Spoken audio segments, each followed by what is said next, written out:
নমস্কার বন্ধুরা, আমি সোনালি আর আপনারা দেখছেন ট্যুর অ্যান্ড গার্ডেন ব্লগ। আশা করি সবাই খুব ভালো আছেন, সুস্থ আছেন। আরেকটি নতুন ভিডিও আপনাদের সামনে আজকে তুলে ধরতে চলে এলাম। তো এই গাছ আপনাদের সবার ছাদ বাগানে থাকে। কি গাছ চলুন আগে সেটা দেখিয়ে দিই। যে গাছ আপনাদের সামনে তুলে ধরছি সেটি হচ্ছে নয়নতারা। অতি সহজ পরিচর্যার, আর আমরা ছাদ বাগানে সবারই কিছু না কিছু এই গাছ কিন্তু থাকে।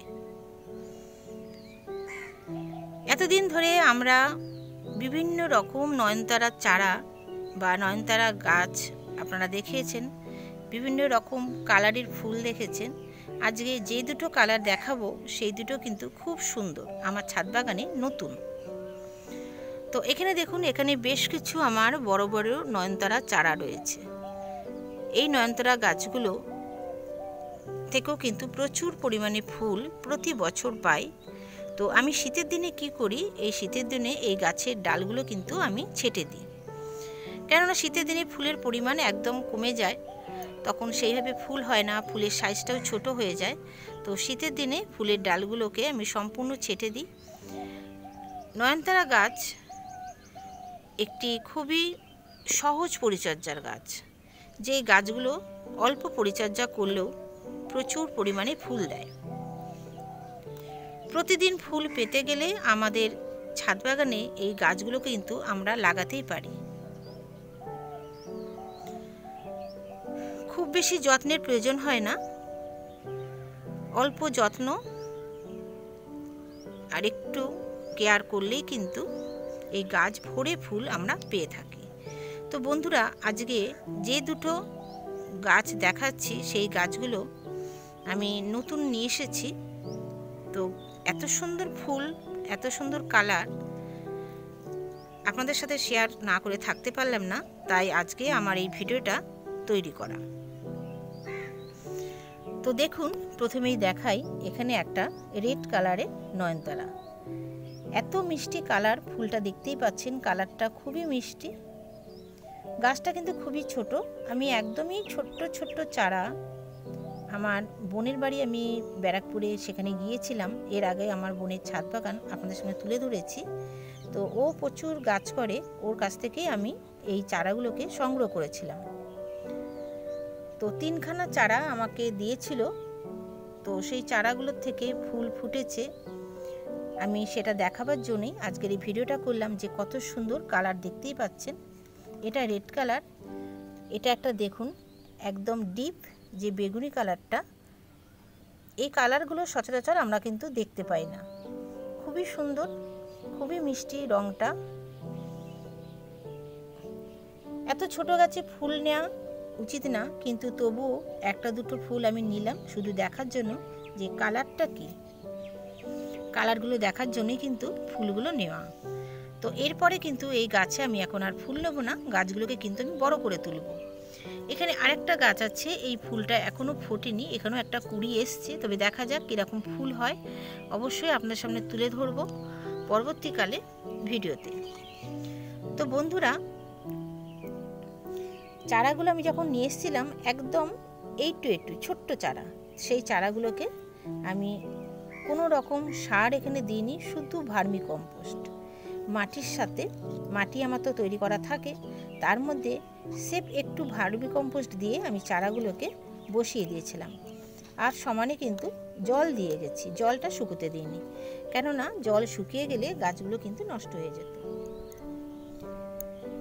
তো আপনারা যখন এইরকম ছোট্ট ছোট্ট চারা আপনাদের বাড়িতে আনবেন, অবশ্যই কিন্তু ছোট টবে দেওয়ার চেষ্টা করবেন। দেখুন, এখানে আমাদের টবগুলো কিন্তু বেশি বড় না, আমার যে পুরনো টব ছিল ছোট ছোট, তার মধ্যেই কিন্তু বসিয়ে দিয়েছি। এখন এই টবের মধ্যেই এগুলোকে বড় করব, যখন বড় হয়ে যাবে তখন আবার টবটা চেঞ্জ করব। তো ছোট টবে যখন আপনারা দেবেন, চারাগুলোকে নিয়ে এসে বড় টবে দেবেন না, ছোট টবে দিয়ে সেই গাছগুলোকে আগে বড় করার চেষ্টা করবেন। আর প্রথমেই ফুল নেবেন না। দেখুন, আমি এখানে শুধু দেখার জন্য কালারটা, যে ঠিক মতো কী কী কালার পেয়েছি সেটা দেখার জন্যই কিন্তু দুটো ফুল রেখেছি। এই ফুলগুলো হয়ে গেলে এগুলোকে আবার পিঞ্চ করে দেবো। এখন আপনাদেরকে কি করতে হবে, গাছগুলোকে আগে বড় করতে হবে। বড় করার জন্য কিন্তু শুধু পিঞ্চিং করতে হবে, ওপরে যে ডগাটা দেখছেন এই ডগাটাকে শুধু এইভাবে কেটে কেটে ফেলতে হবে। একটা দুটো ওপরে ডগা বেরোলে সেগুলি যদি কাটেন চারপাশ থেকে কিন্তু আরও অনেক রকম ডালপালা বেরিয়ে আসবে। এই গাছকে যতটা ঝোপালো তৈরি করবেন তত দেখতে সুন্দর লাগবে, আর ফুলও প্রচুর পরিমাণে তখন আপনারা পাবেন। দেখুন আমি এই ফুলটা যেই হয়ে যাবে আমি কিন্তু এই গাছে পিঞ্চ করে দেবো। এই গাছটাগুলোকে আমি যখন আরও ঝোপালো তৈরি করতে পারবো সেটাও কিন্তু একটা আপনাদের কাছে আরেকটা ভিডিও আমি নিয়ে আসবো, যে গাছটাকে আমি কত সুন্দরভাবে রেডি করেছি। খুব সহজ পরিচর্যার গাছ এই গাছে, কিন্তু আপনাদেরকে খুব বেশি যত্ন করতে হবে না। সর্ষের খোলের পাতলা তরল সারটা আপনারা দিয়ে যাবেন, কেননা এখন এই গাছের কিন্তু শুধু নাইট্রোজেনযুক্ত সারের বিশেষ প্রয়োজন বড় করার জন্য। সেই জন্য সর্ষের খোলের পাতলা তরল সারটা আপনারা মাসে একবার করে দিয়ে যান, আর কোনো রকম সার এখন দেবেন না। ভার্মি কম্পোস্ট দিয়ে তো এই গাছকে বসানো হয়েছে। তো গাছটাকে শুধু পিঞ্চিং করে একটু বড় করুন। যখন অনেকটা বড় হবে গাছ, চারিদিক দিয়ে ডালপালা ছড়িয়ে সুন্দরভাবে ঝোপালো তৈরি হবে, তখন এই গাছে আপনারা ফুল নেবেন। শীতকাল এই গাছেরও বলতে গেলে ডরমেন্সি পিরিয়ড, কোনো রকম সেই সময় ফুল ফোটে না, আর পাতাগুলোও বিবর্ণ হয়ে যায়।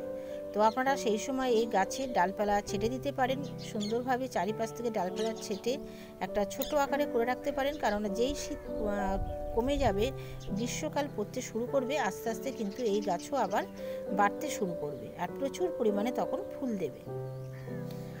মাঝে মাঝে এই গাছে আপনারা অবশ্যই ফাঙ্গিসাইড আর কীটনাশকটা স্প্রে করবেন। এই গাছেও কিন্তু মিলিবাগের আক্রমণ প্রচুর পরিমাণে হয়, সেই দিকে লক্ষ্য রাখতে হয়।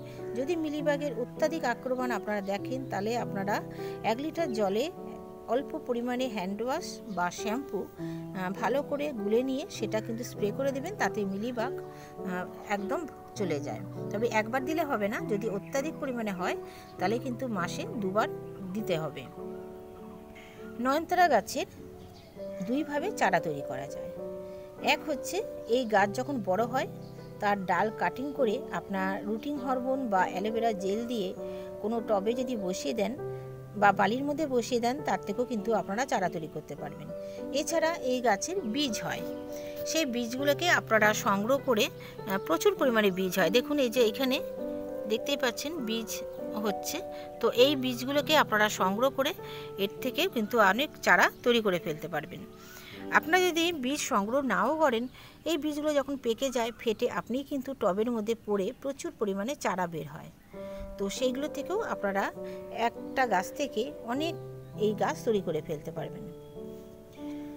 তো বন্ধুরা অবশ্যই আমাকে কমেন্ট করে জানাবেন যে এই গাছের ফুলের কালারগুলো আপনাদেরকে কেমন লেগেছে।